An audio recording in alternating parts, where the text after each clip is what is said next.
It's the middle of the year. It is June. Yeah, and I played a ton of games. I did. No, you have a small kid, you didn't. I did.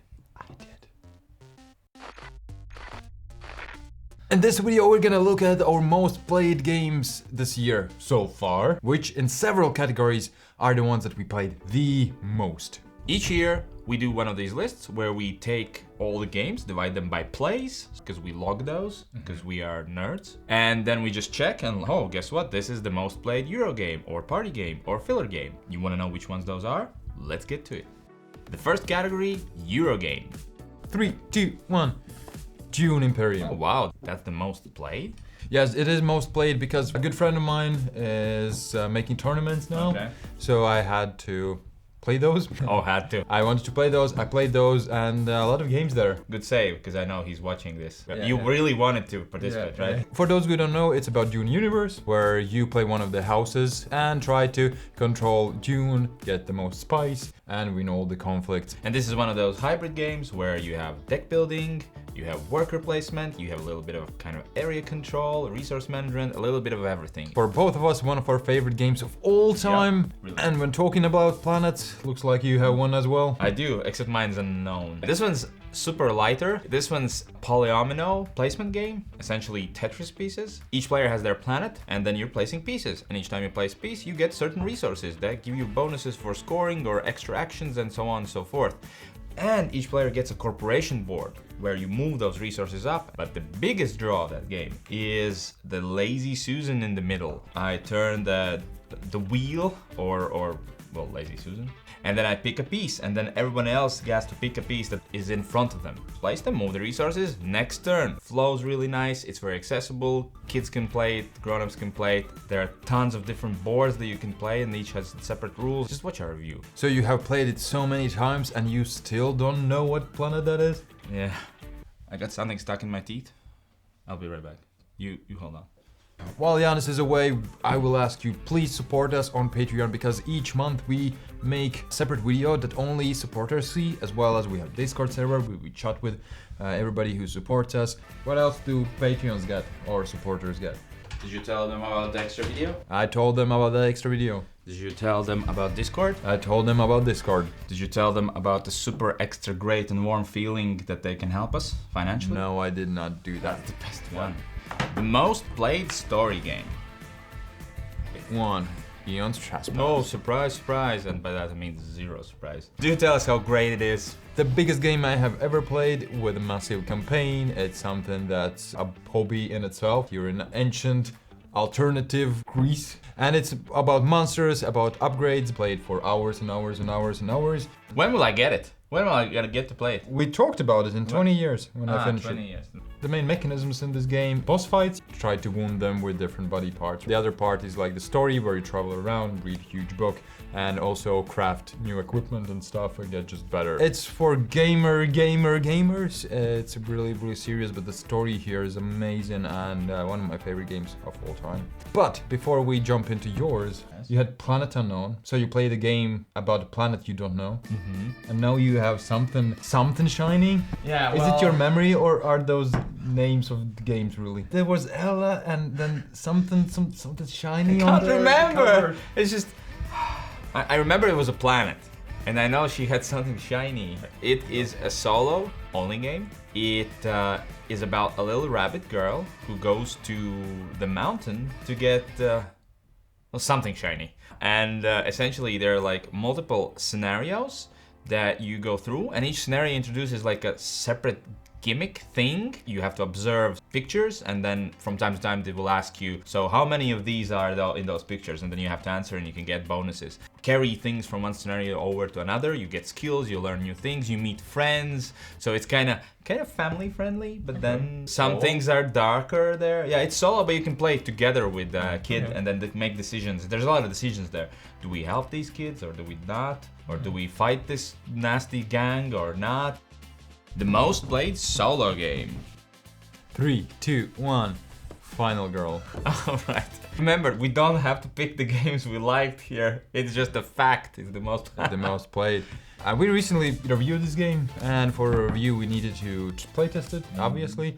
And this is one game where I couldn't just decide on what I think about it. So I played it more and more and more and more, and liked it more, disliked it more, liked it more, and disliked it more. About the horror movie just genre, where you always have the final girl, last person alive, who tries to fight the boss. Your goal is to kill the killer, then you win. If you don't, then you lose. And there are multiple settings. If you've seen a horror movie, there's probably a setting in Final Girl of that. There's aliens, there's the Thing, there's the Nightmare on Elm Street. It's a hand management game with some dice rolling and some area movement around the board. There is a little bit of story, but it's mostly like emerging storytelling. You kind of have to fill out the gaps yourself. And I love it to bits, and you not so much, huh? It's okay for me.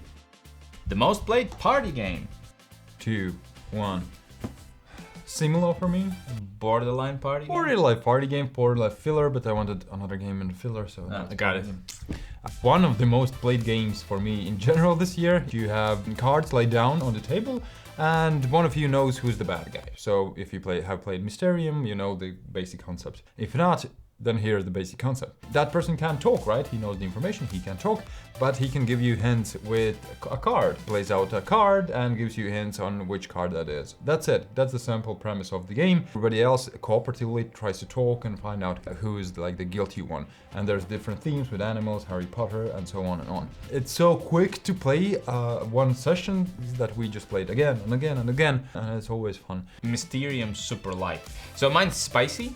Spicy is also a small, simple card game about bluffing and lying and calling bluffs. Somebody plays a 3 chili, and then everybody has to play chili cards. But the thing is, you have to say that you play a chili card, but you can play anything you want. But anybody at any time can go like, no, you're lying. That's not a 6 chili. And I open it up. It was chili, but it was 1 chili. I was wrong. He gets the whole pile as points. If I was right, I would get the whole pile as points. And then we start again. Essentially, that's it. I think everyone's lying all the time, so I keep calling it too much. Should stop. But everyone's lying, how can I? And it's a simple card game that you can play with almost anyone. It takes 15 minutes to play, and somehow that has become my most played party game. Most played filler game. Ready? 3, 2, 1. Star Wars Deck Builder. Nice. The Star Wars Deck Builder is one of my favorite finds this year, I think, except Trespass. A card game where you build decks, buy new cards. It's a 1 versus 1 game where one plays the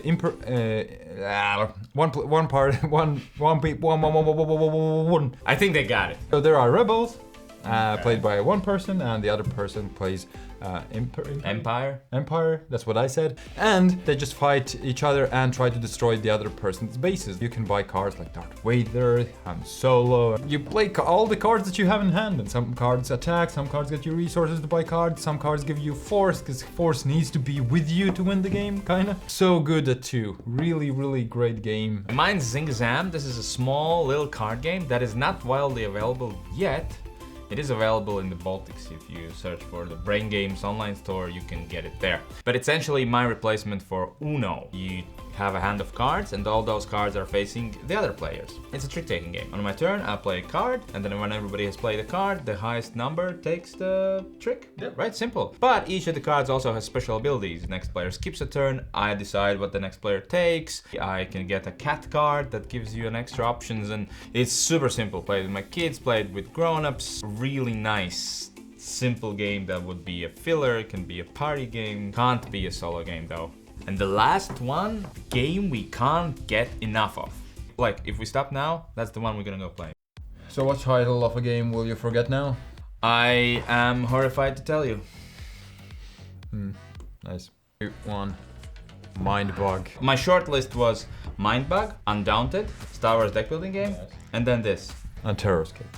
And Feed the Kraken. Yeah, not that short. Neon's Trespass. I think we have a problem. Anyways, my game is Mindbug. Similar things to Star Wars, actually, game where it's 1 versus 1. At your turn, you can either play a card or attack. The opponent has just 3 life points. If you destroy him, then great, you win. But there's one trickery in this one, where there are 2 Mindbug cards that you possess. So whenever somebody plays a card, I can use my Mindbug and take your card and I can just do it 2 times in the whole match. So can I. I want to play this really strong character that will help me win, but if I play it, you will take it away from me probably. So I have to kind of manage to get those Mindbug cards out of you before playing those really strong ones. But maybe it's too late because you already will have like stronger army if you use yours. Such a simple premise, but these decisions feel so heavy and are so important.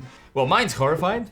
But we actually included in a ranking of our best family games recently. It's like Eldritch Horror, but accessible. All you do on your turns is basically move around, try to either save the civilians or try to get stuff and defeat monsters. Usually getting stuff helps you with defeating the monsters. And whenever you defeat all the monsters in that scenario, like Vampire or Dracula's Vampire. Same thing. Same thing. Invisible Man or Wolfman, essentially each of them have special rules to defeat them. And then they move around and attack you and you have to defend. So it's like a cross between Pandemic and Eldritch Horror. It's really cool. Yeah, really, really nice game. I like it as well and would love to play it anytime soon. What would you like to play anytime soon? Let us know. And even more importantly, what's this video all about? What are the most played games for you this year so far? Thank you for watching and be sure to support us on Patreon and all the other stuff, right, Giannis? Yes, of course. We just did a video there. What about? The games that we changed our mind on. Horrified should have been there. Why didn't I put Horrified there? But I know. did put something else, and you want to know what? Go and find out.